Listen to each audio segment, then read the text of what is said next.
ഇന്നലെ ശനിയാഴ്ചയായിരുന്നു. മലയാളം പടം മോഹിനിയാട്ടം കാണാൻ പ്ലാൻ ചെയ്തിറങ്ങിയതാണ് ഞാൻ. ആകാശത്തിൽ സൺസെറ്റ് കണ്ടപ്പോൾ തന്നെ എനിക്ക് തോന്നി സംഗതി ഇന്നലെ ഉഷാറാവുമെന്ന്. സിനിമയ്ക്ക് മുമ്പ് ഒരു ചെറിയ ഫുഡ് അടിച്ചാലോ എന്ന് കരുതി ഹോട്ടലിൽ TVയിൽ IPL പൊടി പിടിക്കുന്നു. ചൂട് പൊറോട്ടയും ചിക്കനും കൂട്ടിന് ആ സ്പെഷ്യൽ മിന്റ് ചായയും കഴിച്ച് ഞാൻ പക്ക സെറ്റായി. ബാംഗ്ലൂർ ട്രാഫിക് നമ്മുടെ രക്ഷയും ഗൂഗിൾ മാപ്പാണ്. ആദ്യ പാവൻ ട്രാഫിക്കിൽ കുടുങ്ങി. പീനിയിൽ നിന്നും ജലഹള്ളിയിലേക്ക് അവൾ ഇഴഞ്ഞു നീങ്ങുന്നത് ഞാൻ ഇവിടെ ഇരുന്ന് ലൈവ് ലൊക്കേഷനിൽ കാണുന്നുണ്ടായിരുന്നു. ശരിക്കും ഒരു ഇസ്രോ സാധ്യത എന്റെ ഫീലായിരുന്നു. തിയേറ്ററിൽ എത്തിയപ്പോൾ ദാ കിടക്കുന്നു ഇന്നലത്തെ ഒന്നാമത്തെ സർപ്രൈസ്.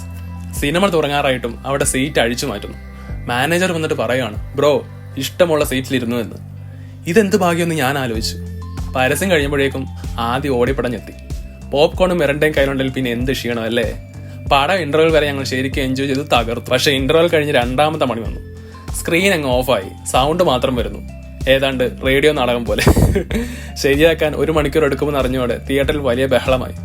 അവസാനം പൈസ റീഫണ്ട് വാങ്ങി ഞങ്ങൾ ചിരിച്ചുകൊണ്ട് ഇറങ്ങി. പകുതി സിനിമ ഫ്രീ ആയി കണ്ടു എന്ന് കൂട്ടിയാൽ മതിയല്ലോ. ബാക്കി ഇനി OTTയിൽ വന്നിട്ട് കാണാം. ഇതാണ് ബാംഗ്ലൂർ ലൈഫ്.